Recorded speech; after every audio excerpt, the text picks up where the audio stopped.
Good afternoon, everybody, live from Ryerson University. Today is the Yisru Chag, I guess, of Tu B'Shvat. Not that that means anything, but today's the 16th of Shvat. And we're standing a couple of days before Parshat Yitro, and I think it is worthwhile talking about one of my favorite topics that exist. And this is going to have ramifications in terms of history, philosophy, Jewish theology, how we kind of relate to something which maybe we take for granted. I want to begin with a challenge. And the challenge is, ladies, let's say you were to be given a task. And I'd say to you, do me a favor. You guys, the Bible really well. So can take 3 hours, go through all the commandments in the Torah, come up with the top 15. You're going to bring them to a panel of expert rabbis like myself. And from the 15, we'll choose 10. Okay?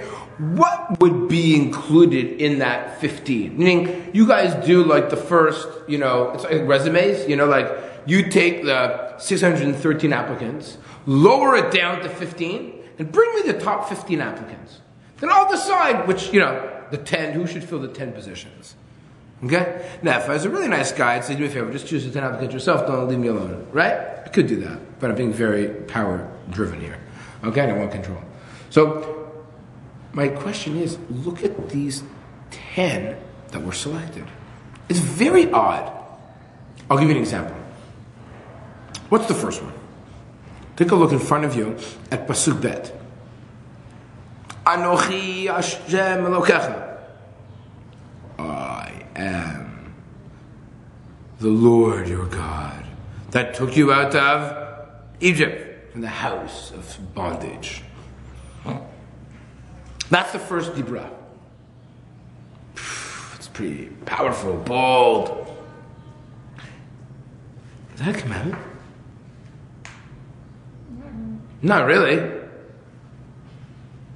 So you should know there's a whole debate, there's a whole machloket if that statement is a mitzvah or not. I won't get to it right now. It's a famous machloket if that's a mitzvah or not. Fine, let's put that aside. Okay, it made it in the list. Fine. Look at the second one.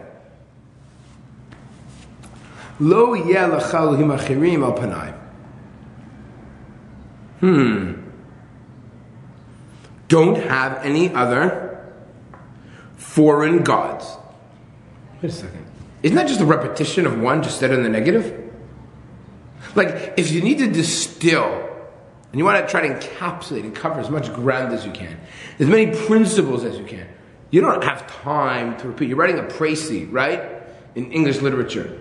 You're writing a synopsis. We don't have time to repeat. You want to cover as much ground as possible and a little amount of space as possible. That's kind of what we do. All right, let's move on. Number 3. Lo tisa et shem Hashem Elokecha lashav. Don't take God's name in vain. What does that mean? So I'm going to explain. Taking God's name in vain is the following. It means, don't swear in God's name that a table is a table. I swear in God's name. No, can't do that. I mean, that's not nice, but that should make this 10? This top 10 list? Let's continue. Number 4, Shabbat. Fine, Shabbat, I'll give it to you. 5, Mommy and Daddy, I'll give it to you. 6, what is Lo Tirtzach in English? Don't murder. Don't murder. Be very careful, ladies and gentlemen.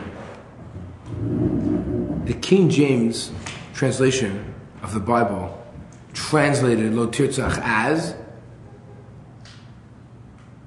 Come on, you don't know the King James version of the Bible? What's wrong with you? Don't kill. You're going to say, kill, murder, what does it matter? What's the difference between killing and murdering? Lo tirtzach has to mean don't murder. It cannot mean don't kill. Why not? Maybe one can justify when the other one can't.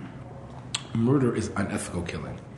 It is never okay to do lo tirtzach. Sometimes it's okay to kill. When? Like in war. War, self-defense, preventing someone from killing somebody else, right? Good. Lo tinaf. What's lo tinaf?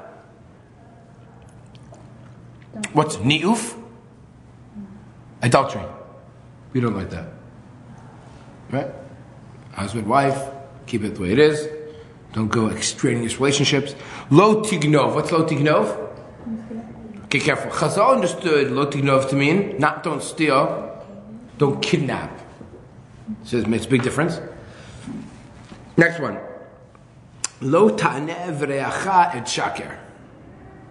Don't testify false witness. That made the top 10. Weird.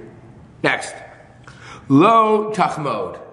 That's my favorite word. Don't covet. Huh? What does that mean? What's a covet? I don't understand. You're meaning to tell me that in the same breath of Shabbos, in honoring Abba and Ima, murder, kidnapping, we have don't covet? How could you compare them? From their gravity. And covet is just like a feeling, it's an emotion. It's just like, don't be jealous of somebody else. Okay, don't be jealous. But I'm jealous, wow, that guy, you got the new cell phone. I'm not hurting anybody. Jealous, so what? That's gonna make this list? What's going on? We're missing the book. There's something very strange about the Seret HaDibrot. Number one. Here we go. You ready for this? Hold on to your seats. There is no Jewish source for the Ten Commandments. No, it doesn't exist. No Jewish source. What about the Torah? I never thought of that. What does the Torah refer to them as? Right. You notice I was very careful. I said there's no Jewish source for Ten Commandments, but there's a Jewish source for Seret HaDibrot. Okay. For those of you that speak Hebrew, and I think many of you speak Hebrew, how would you translate the word dibrot into anglais? Like speeches, statements. That's why I love English. What's a monologue? What's a monologue? a speech, like a personal. One, two. What's a decalogue?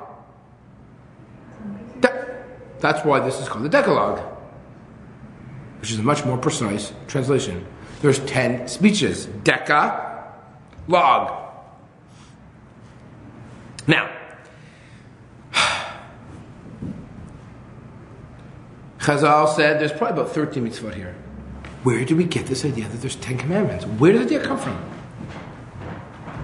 Guess where it comes from? It is not a Jewish source. So, here's what happens. It says in the Mishnah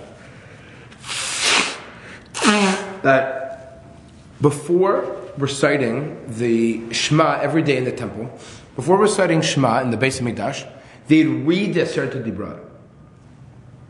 But they had to stop doing it. I went to shul lately, and when reads the Seret HaDibrot and davening, it's not there. All that being said, anyone have a sitter on them? It's in the blue walker. In your bag? Yeah. Go bring it. I'm going to show you something. Thank you. Doesn't matter. I don't think, although we'll find out when you show it to me. So, we're going to see something fascinating with historical implications to it. Right? And I'm just going to wait until we get to the Siddur, and I'm going to show you something which is like very cool. Thank you so much. I hope it's in here, might not be. Let's find out. What a beautiful Siddur. Here it is. Enkel Keinu. Love Nafsa Sfard. Aleinu. Shesh Sechirot. Here's the... No, it's not here. I have a Twitter on my phone. Yeah, it probably won't be on your phone. I'm trying to think if he has it in small writing even somewhere. Okay. I checked earlier today and yesterday 2 other Siddurim. Both the Art Scroll, Hebrew and English, and the Koren Siddur, thank you, has afterwards. No, I won't be in there. I doubt it'll be in there. It has like everything. Has Shabbos davening to run during the week. Yeah, no, it's not Shabbos. No, I'm sure it won't be in there. Because, like, no one ever says that. Printed at the end of many Sidurim has the Aseret Dibrot afterwards. Why? So, next time you have an art scroll or a Koran Siddur in your hand, read the commentary on the bottom. Oh, my art scroll has it. What? My art scroll has it. Art scroll has it. The art scroll has it. So, here is what it says. It's amazing. You know what it says? It says, it prints the Aseret Dibrot. At the bottom, it says, this section used to be recited before Shema in the temple, but because of the heretics, the sectarians, who were probably early Christians, they removed it from the temple service. They printed it in the Siddur just because many people say it afterwards as a reminder of what was done in the temple service. The sectarians, the early Christians, said, wait a second, if the Aseret Dibrot were said in the temple, it must mean they're the most important commandments. Therefore, these are the only commandments that really matter. Great! No Brit Milah, no Kashrut, no Yom Kippur, they don't matter, just these 10. Since they said it, the rabbi said, uh-oh, that's not true. It's a fallacy. Let's cut it from the service so we de-emphasize their importance so they don't become misconstrued. And therefore, they were removed. Neat? That's what happened. That's what it says. Take a look. Next time, I'll scroll in the corner, both of them say it. Okay. What I want to tell you is that there's something totally these Aseret Dibrot were totally misunderstood by people over generations. They're misunderstood. They just missed the whole point of them.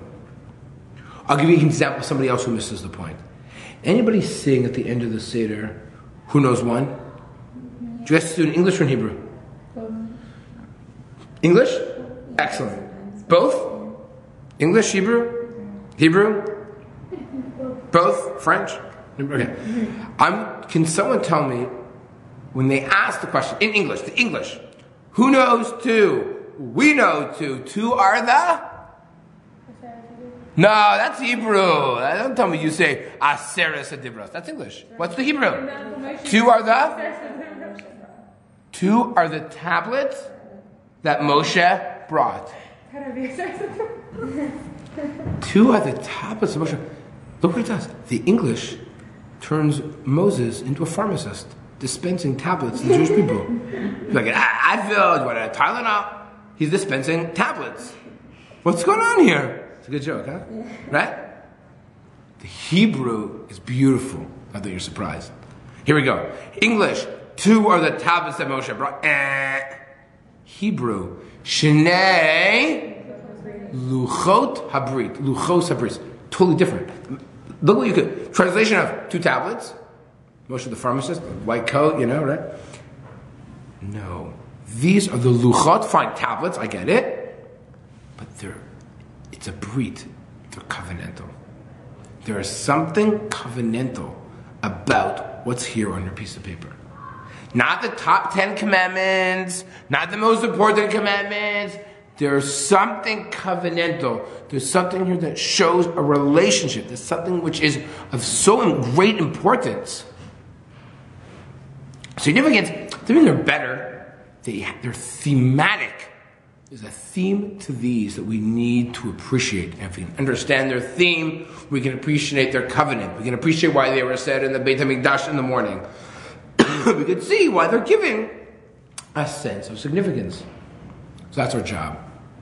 Are you ready? The classic way to break down the two tablets, the two luchot, are how? How do you break down the 10? 5 and 5. 5 and 5. What are the first 5? What are the second 5? The first 5 are? And the second 5 are? Okay. Now, let's challenge that assumption. What's the 5th commandment? Or what's the 5th Dibra? Come on, people. It's not between man and God. Mommy and daddy might think they're God. No. So I want to rephrase that the first 5 really are between you and your Creator. or your creators? Everyone has creators. It's clearer, maybe it's more precise. Not just God, but creators. And your last one, number 2, man, your fellow man. Okay. This is our game. You're going to help me out. Yet we create. I'm telling you right now, some will be easier, some will be more difficult. But here's the theme. I would like to argue, it's not my idea, it's a guy by the name of Rabbi Foreman, that the first 5 and the last 5 actually connect. Number 1, number 6, number 2, number 7, number 3, number 8, number 4, number 9, number 5, and number 10 are actually very similar. What's their difference? One is a rebellion, or one's about relationship to you and your creators, and one's a rebellion, or one's about you and fellow human beings, mankind. Okay? Let's play the game. What's the relationship between 1 and 6? Well, if you murder, really playing God. If you murder someone, then what?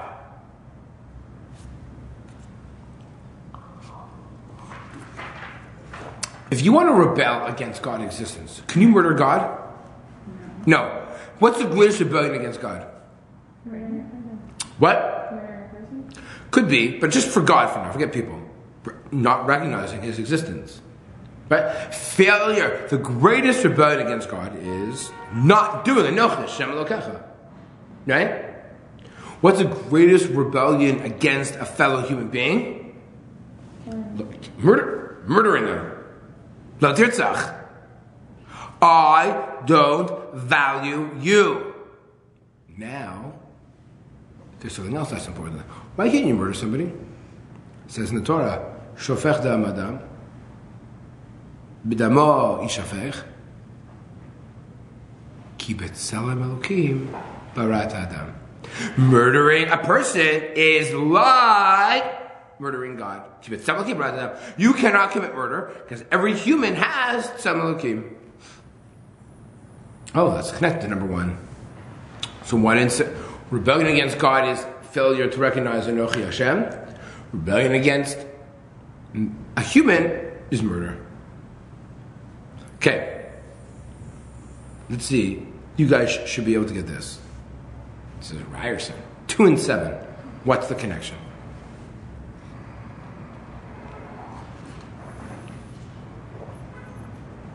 You're like cheating on God. Very good. Excellent.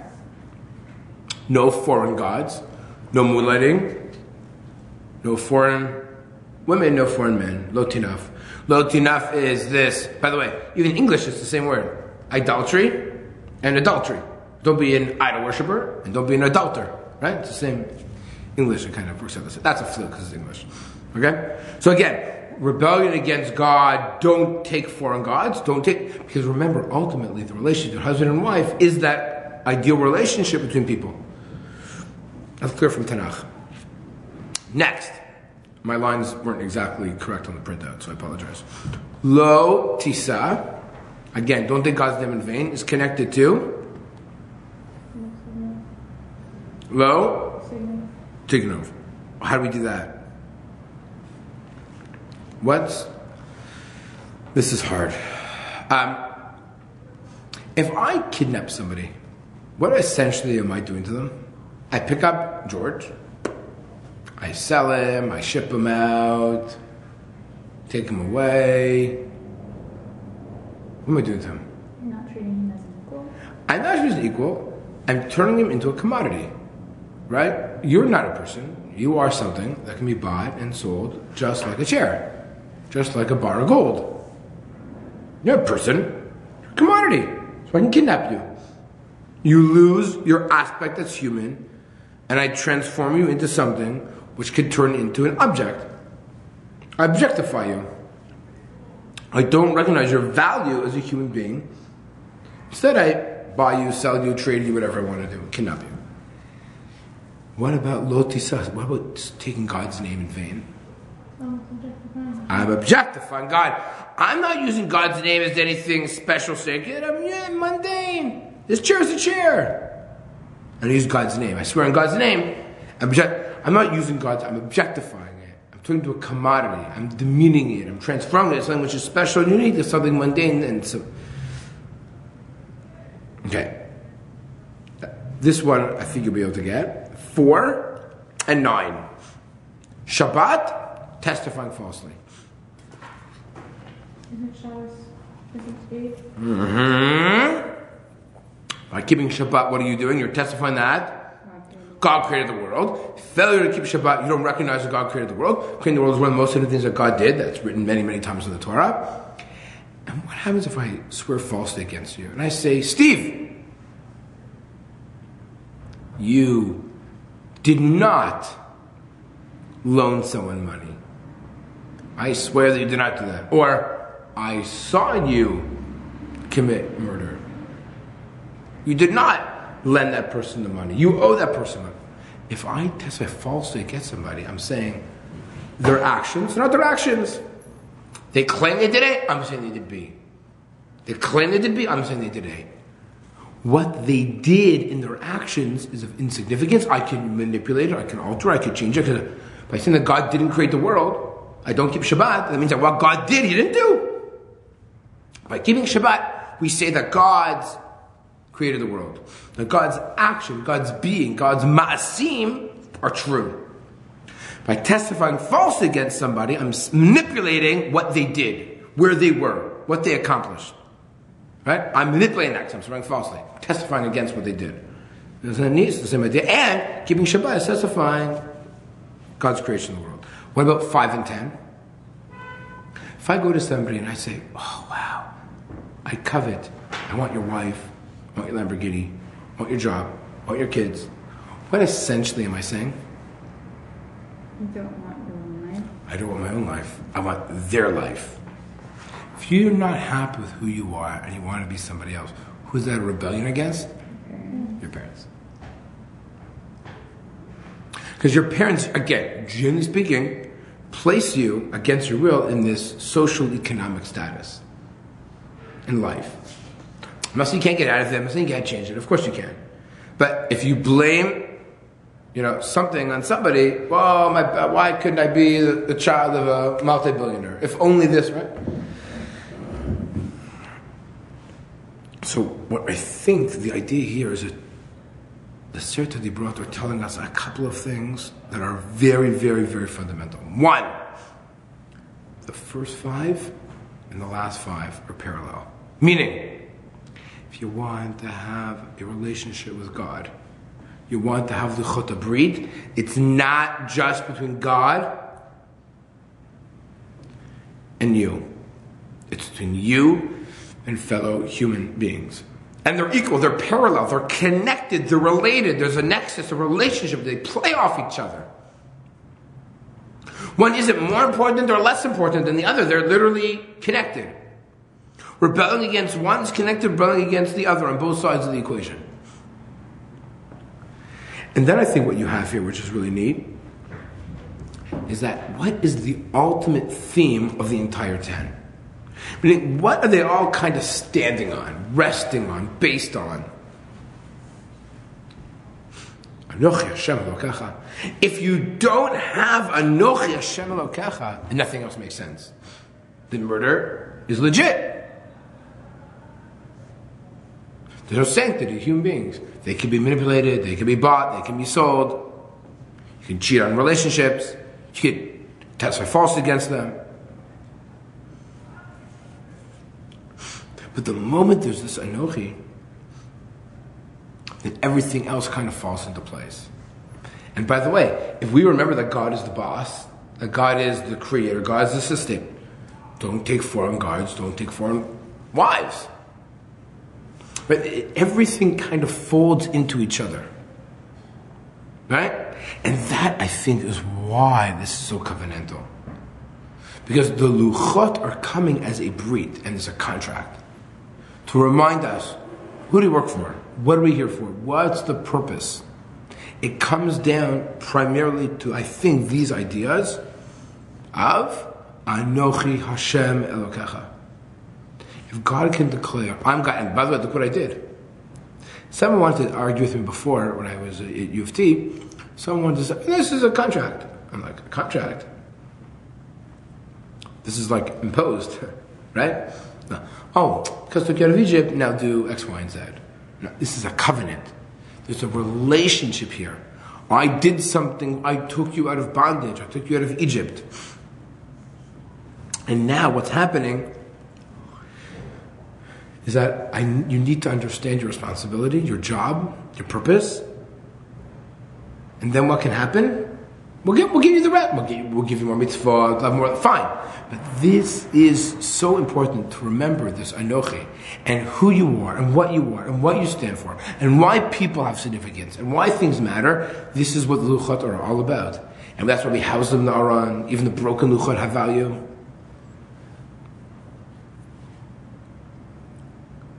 And here's something really neat. Look at the last one.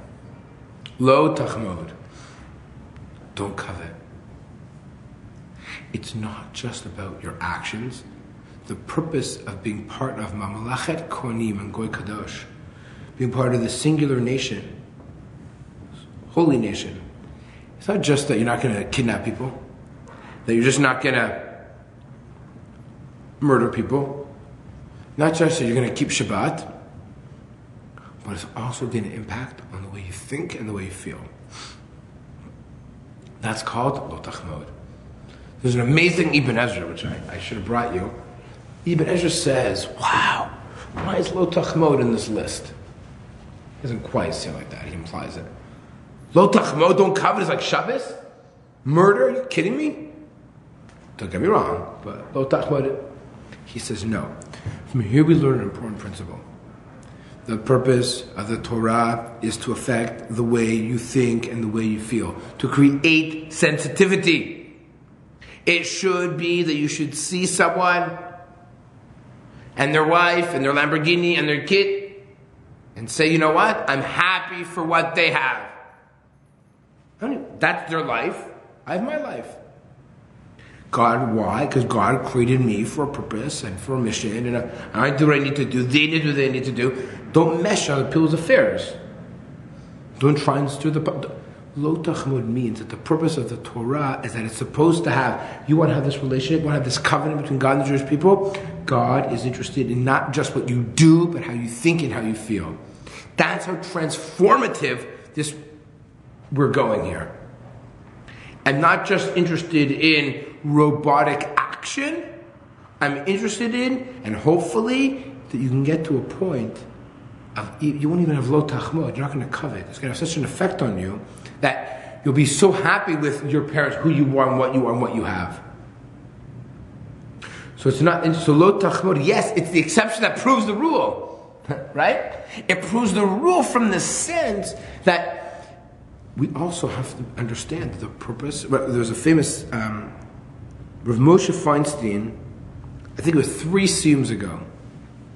So 23 or 24 years ago, right? Something like that. Of Shas. He said, don't ask the question how many times you went through Shas Gemara, but rather how many times Shas Gemara went through you. What impact did it have on you? Right? Was it a transformative experience? Right? One of the criticisms of academic study of the Torah is that it's not meant to improve someone ethically and morally. It's there for purely academics, intellectually. So there's no question that intellectual rigor is very important and vital in Judaism. But it's still not enough. Right? The academic pursuit of Torah is very important, but it's also limited. Because we see Lo Tachmod, what's the idea of Lo Tachmod is, it's supposed to have an impact on your character trait, on your personality, it's supposed to be impacted by it. That's pretty neat also. Okay? So, when the famous story, and I'm sure you're all familiar with, because everyone learns this, and the organization Hillel loves to quote this story. It's like the famous story that they quote. That's the box there at the bottom left of your page. Maaseh b'nochri echad shebel lifnei Shammai. Not a Jew went before Shammai. Amar lo, Girani al minat shekam deniko d'rakulo. Kishe ani omer ragal. Do me a favor. Convert me. Teach me the Torah while I'm standing on one foot. Tachvo b'mat binyan shebiyado. Shammai said, chased him out with his measuring beam. Get out. You can't learn Torah in a few moments. Requires sincerity, commitment, no fixes, no shortcuts. Can't teach him one leg. Comes along Shammai. Hillel, Gary, converted him. Marlo, Dalecha sani l'chavercha lo savid. Zoi kol dor kula. Ve'idach perushahu zul gemor. Says, he went in front of Hillel. Hillel said, converted him. Why? What you hate, don't do it to your friend. Why express the negative as opposed to Vav Kamocha? Spend topic another time. Maybe we get to Vayikra. We can talk about that. Right? But what's the idea? The idea here, and this is sometimes in the secular Jewish world, they forget that after the words Vavtocha Kamocha, it says Ani Hashem. That predicated on morality and ethics is fundamentally Ani Hashem. It's fundamentally B'Tselem Elokim Barat Adam. That there's the sense of how we treat people. If we look at people, we can't look at them as commodities. We have to recognize their beauty. We have to recognize that they have some Elokim, Ani Hashem. It's a totally different way of looking at others. Not to serve my purpose, not to be self-serving, but there's a sense of godliness. God is commanding. He says, you want to have a relationship with me? Hillel, what's Hillel saying? Hillel is saying, if you are aware and sensitive to other people's needs, you will be able to understand the rest of the Torah. Because it's about sensitivity. It's about how we treat people. Which, by the way, then, there's also because the first 5 Dibrot are connected to the last 5 Dibrot. Any questions? Comments, thoughts, reflections, criticisms? Everyone's camera shy today. Okay, we'll get in there for today. Thank you, everybody. And next week is Parshat Mishpatim. Oh, good. We'll talk about some laws. Have a wonderful week. Shema Shalom.